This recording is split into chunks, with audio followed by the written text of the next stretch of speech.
Vamos para o próximo exercício, tá? O exercício fala assim, ó. Nos choques elétricos, as correntes que fluem através do corpo humano podem causar danos biológicos que, de acordo com a intensidade da corrente, são classificados segundo a tabela a seguir. É de acordo com aquela tabela que a gente viu anteriormente, né? Isso aqui é uma outra tabela com outros sintomas, ou parecidos, né? Até 10 mA tal coisa, blá, blá, blá, blá, acima de 3 amperes tal coisa. Parada cardíaca, queimadura grave. Isso aqui é foda. Imagina um raio que cai milhares cuja corrente elétrica é de milhares de amperes. A gente viu lá naquele exercício de cerca de 10 mil amperes. O cara vai fritar. Não vai ter nem queimadura grave, vai fritar. Ó, considerando que a resistência do corpo em situação normal é da ordem de 1.500 ohms, ó, a resistência do corpo humano, dessa ordem aqui, ó, 1.500 ohms, em qual das faixas acima se enquadra uma pessoa sujeita a tensão elétrica de 220 volts? Tipo quando você pega e encosta lá na tomada, né, de 220 volts e toma um chocão ali, ó. Eu já tomei esse choque de 220 volts, não é legal não, fiquei com o coração acelerado um tempo passo, foi bem ruim. Bom, mas para a gente saber isso aqui, a resposta desse exercício, né? Qual que é a corrente elétrica passando ali? Qual dessas correntes elétricas a gente vai ser submetido aqui? Qual vai ser o nosso dano? Né? Para isso, a gente tem que obter a corrente elétrica. Para obter a corrente elétrica, a gente pode usar a lei de Ohm. Né? Lei de Ohm, tensão igual a resistência vezes a corrente. Você ri. Olha, a gente sabe a tensão, 220 volts. A gente sabe a resistência do corpo humano, 1.500 ohms. Né? Quer saber a corrente. Então, passo 1.500 para o outro lado da igualdade dividindo. 220 dividido por 1.500 dá aproximadamente 0,147 amperes. Tá? Bom, essa é a corrente. A gente sabe que não pode ser essas 5 aqui, ó, que é acima de 3 amperes. Não é estudo. Né?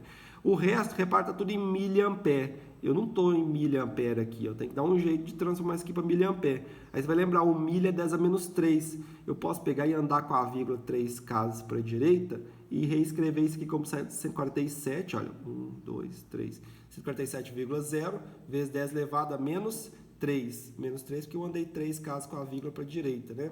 Arrumei um 10 a menos 3 ali, ó. Esse 10 a menos 3 é um mili, né? Então, quer dizer, a corrente na qual a gente vai estar submetido ali, quando a gente tomar um choque de 220 volts, que for que eu tomei, é de 147 miliamperes, né? Então a resposta é a letra D de Diego, né? 4 ali, a faixa 4 de 100 miliamperes até 3 amperes. Fibrilação ventricular pode ser fatal, podia ter morrido, bom saber. Bom, fica para dever de casa esse exercício aqui, tá? Esse exercício aqui também fica de dever de casa, bem simples. E também mais um exercíciozinho para casa, tá? Agora eu vou fazer esse exercício aqui do Enem com vocês. Olha, do Enem do 2018. Ao pesquisar um resistor feito de um novo tipo de material, um cientista observou o comportamento mostrado no gráfico tensão versus corrente. Olha, tensão versus corrente. O gráfico nem é tão reto, né? Então, quer dizer, não deve ser um resistor ômico. Bom, vamos continuar a leitura. Após a análise do gráfico, ele concluiu que a tensão em função da corrente é dada pela equação tal. Olha, não é. Se não tivesse esse quadrado, você ia falar assim: ah, esse aqui é um resistor ômico e a resistência é 10 ohms, porque é o termo que está multiplicando vezes o I. Beleza, faz sim. Só que não, ó, só que tem um termo I quadrado ali. Então, quer dizer, esse resistor não é ômico, essa resistência não é constante. Tá? Muito bem. Então, olha, o gráfico da resistência elétrica R do resistor em função da corrente I é. Então, olha, a gente sabe que a resistência não é constante, então o gráfico resistência em função de corrente não vai ser um valor constante. Conforme muda a corrente, vai mudar a resistência. Então, não pode ser esse, não pode ser esse. Poderia ser esse cara, esse ou esse, né? Cuja resistência está variando em relação ao aumento da temperatura, da corrente elétrica. Mas eu não sei quanto que é. Bom, então tem que fazer continha, né? O que a gente pode fazer? Usar a lei de Ohm. Olha, resistência é tensão sobre corrente. Mas eu sei que a tensão é dada por essa equação, olha, 10I mais I quadrado, 10I mais I quadrado. Os dois termos têm I, né? Então, olha, aqui tem I, aqui tem quadrado. Eu posso cortar o I aqui com aqui e um dos dois I's aqui com aqui, né? Então vai ficar desse jeito aqui, ó. Resistência é igual a 10 quando cortar vai sobrar o 10, mais, quando cortar aqui vai sobrar um I. Resistência é igual a 10 mais I. Isso aqui, quando eu fizer um gráfico de resistência em função de corrente, vai dar um gráfico de uma função afim, um gráfico de reta, né? Um gráfico de reta cuja o coeficiente linear é o 10, né? Então, não podia ser esse, não podia ser esse, não pode ser esse aqui, que esse que não é gráfico de reta, poderia ser esse ou esse. Mas eu sei que quando a corrente é zero, a resistência é 10. Então, quando a corrente é zero, a resistência é 10. Não pode ser zero, é 10. Resposta letra D de Diego. Tá? Então, fica para casa esses exercícios aqui. Repara que fala que que a resistência é constante, então é um resistor ôhmico, então vai dar um gráfico de reta, né? Um gráfico de reta com função afim. E aí, para você saber qual dos gráficos que é, basta você pegar, usar a lei de Ohm e se certificar de qual dos gráficos vai ter ali uma resistência, cujo você tem os valores de corrente e tensão, né? Qual dos gráficos vai dar uma resistência de 2 ohms. Então, vamos para a segunda lei de Ohm, que fala de resistividade, né? Fala do que depende a resistência de um resistor. Do que depende? A gente vai ver que depende da geometria desse condutor e vai depender do tipo de material também, tá? Então, isso aqui é muito utilizado quando a gente vai fabricar, quando os caras vão fabricar resistores, porque eles querem resistores com determinados valores de resistência para que circule no seu dispositivo ali determinado valor de corrente quando tiver submetido a determinado valor de tensão, né? Então, ele quer um material que tem uma resistência específica para cada caso, né? Então, quando eu tiver um circuito eletrônico, eu vou precisar de um resistor tal, vou precisar de um resistor tal. E aí, para ter esse valor exato de resistência, para fabricar esse material com um valor de resistência exato, a gente vai precisar calcular essa resistência de alguma forma, né? Do que depende, então, essa resistência? A gente vai ver que depende da geometria do material e do tipo de material, tá? Segundo a lei de Ohm, é uma equação, é essa equação aqui, e essa equação, ela é experimental. Ela foi visto que o quê? Quando você submete uma tensão e uma corrente elétrica a um material, a resistência que ele vai oferecer, ela é proporcional ao comprimento desse condutor ali, ó, né? Então, por exemplo, tem um resistor ali de comprimento L. Se eu dobrar o comprimento, o valor da resistência vai dobrar, né? Então, quer dizer, a gente tem que a resistência ela é proporcional ao comprimento. A resistência é proporcional ao comprimento ali do resistor. Tem também que eu pego um resistor ali de área transversal, um cilíndrico, né? Um fiozinho ali, ó, cilíndrico de área transversal A. Se eu pegar agora um outro fio ali que tiver uma área transversal de 2A, o dobro de área ali, ó, eu percebo experimentalmente que a resistência vai cair pela metade. Se eu dobro a área, a resistência cai pela metade. Então eu vejo que a resistência ela é inversamente proporcional, né, à área ali do resistor no caso, né, condutor.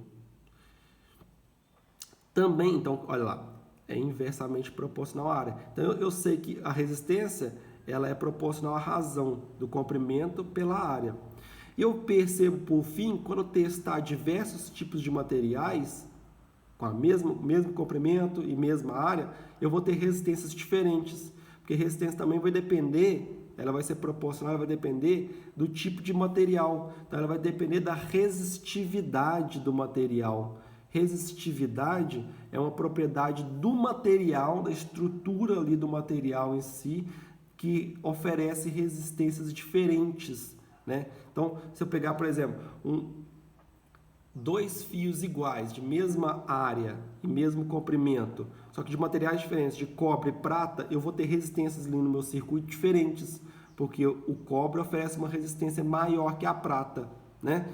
E aí, porque ele tem um material que vai oferecer mais resistência que a prata. Então, ele vai ter uma resistividade maior, né? Então, a gente atribui isso aqui a uma grandeza que a gente vai chamar de resistividade, que está ligado ao tipo do material. Então, a resistência ali com o meu condutor, né, no caso, o resistor, vai vai oferecer a passagem de corrente elétrica é dado pelo produto da resistividade vezes o comprimento do resistor dividido pela área ali da seção transversal desse condutor, beleza? E aí a gente tem, por exemplo, um dispositivo que a gente chama de reostato. Olha, o reostato, ele é um dispositivo que vai oferecer uma resistência à passagem de corrente elétrica, ele é um resistor, então, tá?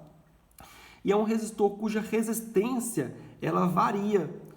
Nesse caso aqui, ó, o reostato de cursor, repara, eu tenho um fio pelo qual passa corrente elétrica, aí tem aqui o resistor. Esse resistor vai ser um fio ali enrolado, ó, enroladinho. E aí sai o fio aqui, saindo corrente elétrica. Repara que esse cursor, quando ele aumenta, ele vai estar aumentando o L aqui, ó, o comprimento L desse resistor, né? Quando o cursor vem para cá, aumenta o comprimento, aumenta a resistência. Quando o cursor vem para cá, diminui o comprimento L, diminui a resistência. De forma que você pode variar a resistência elétrica do seu circuito. Eu já vi isso aqui num sistema muito bacana uma vez, que era um acendedor de lâmpada, só que ele era de alavanca, ele era de girar, né? Ele era basicamente um reostato. Quando você girava ali para um determinado lado, você aumentava a resistência, aumentando a resistência do circuito, a passagem de corrente elétrica, a corrente elétrica diminui e aí a lâmpada brilha menos, né? Então, aumentando a resistência, a lâmpada brilha menos. Diminuindo a resistência a passagem de corrente elétrica, vai passar mais corrente elétrica. E aí a lâmpada brilhava mais. Bem legal, tá? Esse é um reostato de cursor, tá? Existe o reostato de pontos também, que é usado muitas vezes em chuveiro, né? Você tem ali, ó, uma resistência R. Quando você liga, olha, a corrente elétrica vem cá, aí vai. Quando eu ligo o outro lado da chave nesse ponto 2, a corrente elétrica vem para cá, ó, vai embora. Então eu tenho uma resistência R. Só que se eu ligar, por exemplo, nesse ponto 3 aqui, ó, ligar a chave no ponto 3, a corrente elétrica vai vir e passar por esse caminho aqui, ó, e sair pelo ponto 3 e ir embora, né? E aí eu tenho uma resistência maior, uma resistência de 2R, eu dobrei a resistência agora do meu circuito. E eu posso colocar na chave 4, triplicar a resistência, na chave 5, quadruplicar a resistência, sacou? Então eu posso modificar a resistência do meu circuito ligando chaves ali, né, em diferentes pontos. É um reostato também, só que de pontos, tá? Bem bacana. Tá? Vamos fazer um exercício agora para aplicar essa parte da matéria. Só lembrando aqui, ó, muitas vezes, galera, você vai ter problemas aqui nos exercícios com unidades, tá? Aqui, por exemplo, pode estar em metro e aqui pode estar em milímetro, tá? Então você vai ter que converter as unidades. Essa é a parte mais chatinha ali, que você tem que prestar muita atenção para não ter conflito de unidades, tá? Vou fazer um exercício aqui, olha. Um fio cilíndrico mantido a temperatura constante apresenta comprimento de 100 metros, olha o L ali, ó.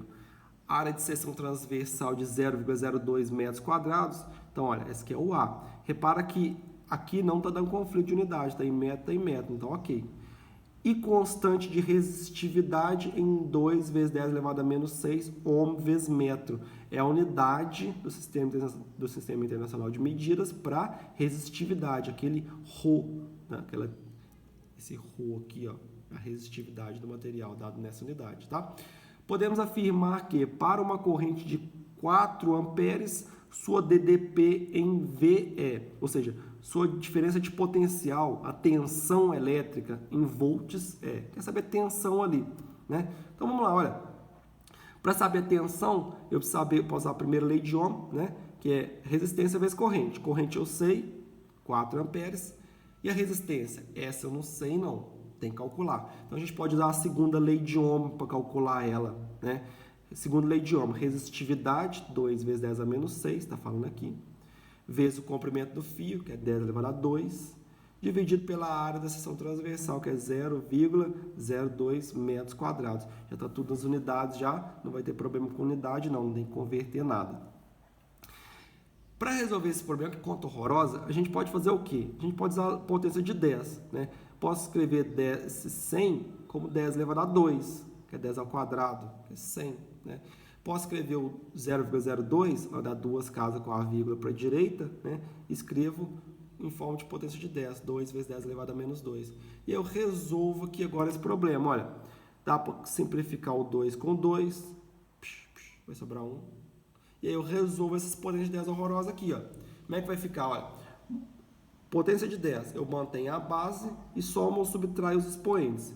No numerador, como está multiplicando, eu vou somar o menos 6 mais o 2. E aí, eu vou dividir por 10 elevado a menos 2, né? Ou seja, subtrai o expoente de baixo. Menos 6 mais 2 do numerador, menos o denominador, que é menos 2. Né? Vai ficar o quê? Menos 6 mais 2, menos 4. Esse menos com menos vai dar mais, então vai dar menos 4 mais 2, que vai dar menos 2. Resposta, então, é 1 vezes 10 elevado a menos 2 ohms. Essa é a resistência ali desse fio cilíndrico. E aí a tensão, então, que vai estar submetida esse cara lá, se eu sei que a resistência é 10 a menos 2, que é basicamente 0,01, né? E eu sei que a corrente é 4 amperes, 0,01 vezes 4 vai dar 0,04. Resposta letra D de Diego. Ou que tanto exercício com D de Diego, hein? Se tiver um problema no vestibular, não souber a resposta, chuta D de Diego, que é nóis. Ó, fica para cá esse exercício aqui, tá? Repara que aqui a gente já tem um problema, olha. Aqui já está em milímetros quadrados, né? Aqui está em metro, aqui também está em metros, né? Então tem que transformar esse milímetro quadrado para metro quadrado.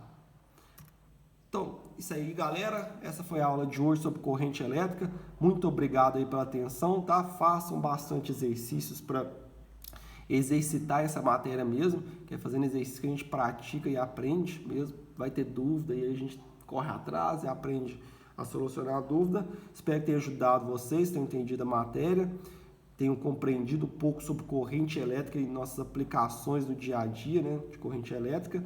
Muito obrigado aí por tudo e até a próxima. Valeu!